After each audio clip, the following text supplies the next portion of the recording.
Reaksi Mensos Tri Risma hari ini usai AHY mengkritik keras kebijakan BLT BBM yang diterapkan oleh pemerintah. Memang ada kondisi yang memang tidak stabil, tidak seperti biasanya, maka kemudian diturunkan BLT BBM. Ini kan bukan terjadi hanya di Indonesia, tapi di seluruh dunia.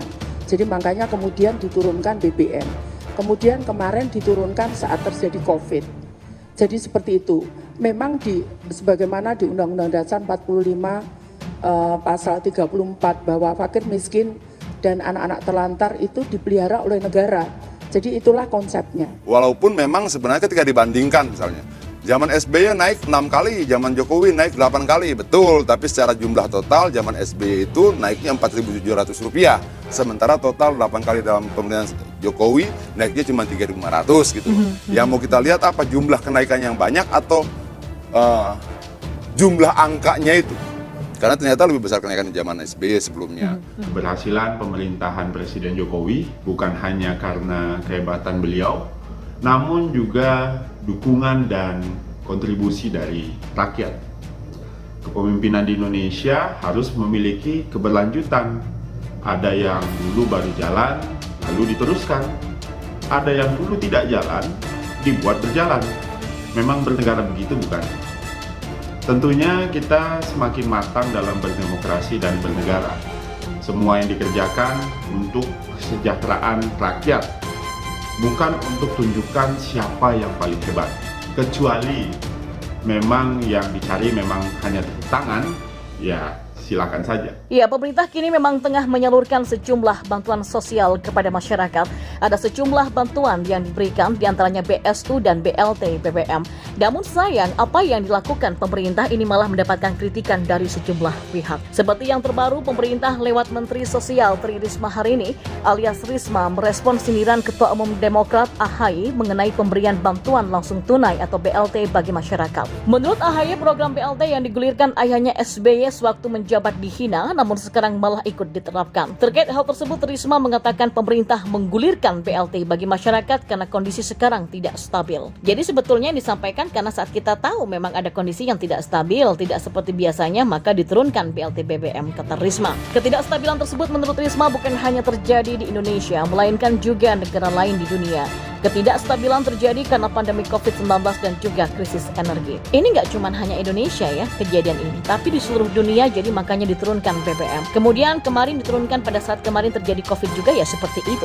Berdasarkan amanat Undang-Undang 45 pasal 34, Risma mengatakan bahwa fakir, miskin, dan anak terlantar dipelihara oleh negara. Atas dasar itulah pemerintah menggulirkan BLT BBM. Jadi itulah konsepnya. Seperti diketahui sebelumnya, Ketua Umum Partai Demokrat AHY sempat menyinggung pemberian BLT yang saat ini diterapkan oleh pemerintahan Presiden Jokowi. AHY menyebut pemberian BLT merupakan program yang sudah digunakan saat SBY menjadi Presiden RI pada 2004 sampai 2014. Dikatakan AHY, kala itu BLT sempat dihina karena dianggap menghamburkan uang negara, namun kini tetap dilanjutkan untuk membantu perekonomian rakyat. Hal itu disampaikannya dalam pidato pembukaan dalam Rapat Pimpinan Nasional atau Rapimnas Partai Demokrat di Jakarta Convention Center pada Kamis kemarin. Meski begitu, AHY tetap mengapresiasi dan mendukung pemerintahan saat ini yang mengucurkan dana untuk mendukung program pemberian BLT untuk masyarakat. Sementara itu, anggota DPR RI fraksi PDI Perjuangan Adian Napitupulu mengatakan BLT BBM era SBY dan Jokowi berbeda. BLT era SBY itu beda. Kenapa? Naiknya BBM di era SBY itu 259%. Di era Jokowi BBM-nya cuma naik 54%. Ada selisih 205% kenaikan antara SBY dan Jokowi. Orang bilang pada saya, itu kan persentase. Ya angkanya berapa? Zaman Presiden SBY, kenaikan BBM itu Rp4.190. Di zaman Presiden Jokowi, Rp3.500. Selisihnya Rp1.190. Jadi lebih banyak di zaman SBY. Kalau kenaikan BBM sampai 254%, siapapun boleh menangis untuk itu, kata Adian Napitupulu. Ya, nilai BLT BBM tidak jauh berbeda ketika era SBY dan Jokowi. Meski begitu, Adian mengakui nilai BLT BBM tidak jauh berbeda di era SBY dan Jokowi. Namun, Adian menyebut di era Jokowi ada sejumlah bantuan sosial lain yang diberikan kepada masyarakat. Nilai BLT sebagai satu BLT tidak jauh beda, tapi kan ada 6-7 program-program sosial lainnya. Ada PKH dan sebagainya. Ya diakumulasikan saja, kata dia. Lebih lanjut, Adian mengatakan hal itu tidak terjadi di masa SBY. Menurutnya SBY SBY tidak memberikan banyak bansos kepada masyarakat. Ada satu keluarga yang bisa mendapatkan 4-5 program. Untuk anaknya sekolah, dia dapat untuk mengganti BBM-nya. Dia dapat untuk kesehatan. Zaman SBY mana? Nggak ada, kata Adian.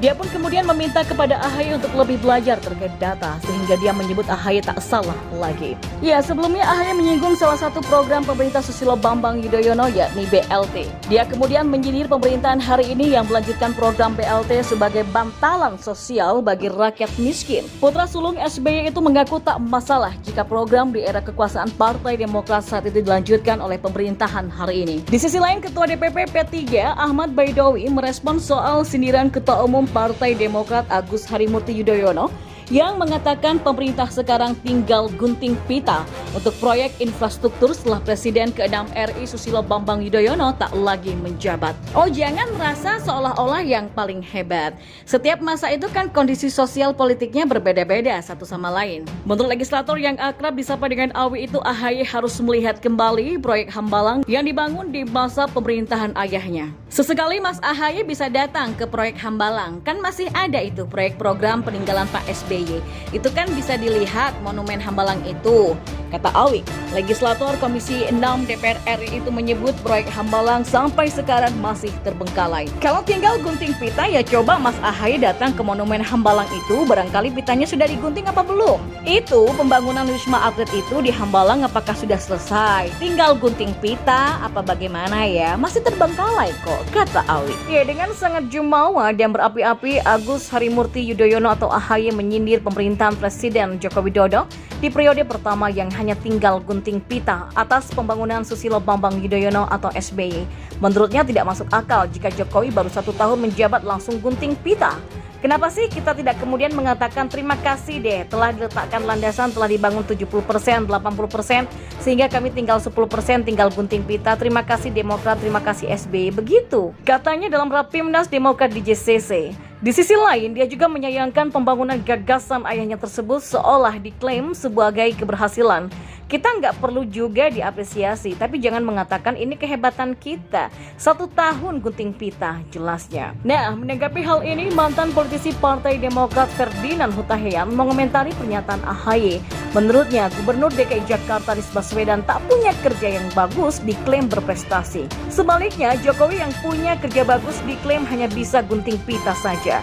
Anies yang tak punya prestasi diklaim kerja bagus. Jokowi yang kerja keras diklaim gunting pita saja, ungkap Ferdinand Hutahian dalam akun Twitternya. Dia mempertanyakan cara berpikir suami Anissa Pohan tersebut sehingga punya pandangan seperti itu. Kok bisa begini ya? Mereka tuh habis makan apa sih? Atau kira-kira mereka melihatnya dari mana sih? Kata Ferdinand. Lebih lanjut, Pangeran Cikias ini mengatakan zaman dulu nggak ada pembangunan infrastruktur, nyatanya banyak, ucapnya. Yang kedua, direncanakan, dipersiapkan, dialokasikan anggarannya dan dimulai dibangun sehingga banyak yang tinggal dan sudah 70%, bahkan tinggal 90% tinggal gunting pita. Setahun gunting pita kira-kira masuk akal nggak? Jelas AHY. Ya, kadang-kadang saya speechless juga sih mengatakannya. Tapi kenapa sih tidak ada kemudian mengatakan terima kasih Demokrat, terima kasih SBY begitu? Dan itulah cuplikan pernyataan dari AHY pada saat Rapimnas kemarin. Saat itu AHY membanggakan pencapaian pembangunan infrastruktur pada pemerintahan SBY yang katanya mencapai 70-80%, bahkan ada sudah yang mencapai 90% dan tinggal gunting pita saja. Namun tak ada apresiasi sama sekali kepada SBY, bahkan tak ada ucapan terima kasih. Kita bisa memaklumi pernyataan dari AHY ini karena bagaimanapun juga Partai Demokrat perlu sesuatu yang dibanggakan. Apalagi pada saat ini elektabilitas Partai Demokrat semakin nyungsep, jadi perlu sesuatu untuk membalikan keadaan. Jika segala cara yang dilakukan dan tidak membuahkan hasil, ya mau tidak mau harus membanggakan kinerja SBY walaupun kenyataannya tidak sesuai dengan klaim dari AHY. Siapapun tahu jika pembangunan infrastruktur zaman SBY banyak yang mangkraknya daripada yang berhasil diselesaikan. Contohnya, proyek Hambalang yang penuh dengan korupsi dan akhirnya menjadi sebuah proyek yang terbengkalai serta menjadikan Hambalang sebagai sebuah monumen peringatan akan kegagalan pemerintahan SBY. Dan saat ini dengan bangganya AHY mengklaim bahwa pembangunan infrastruktur sekarang adalah hasil kerja dari pemerintahan SBY dan pemerintahan sekarang cuma tinggal gunting pita saja. Namun semua orang juga tahu bahwa klaim dari AHY ini hanya sebuah halusinasi yang tidak mendasar. Memang Presiden Jokowi banyak menyelesaikan proyek-proyek yang belum diselesaikan oleh SBY.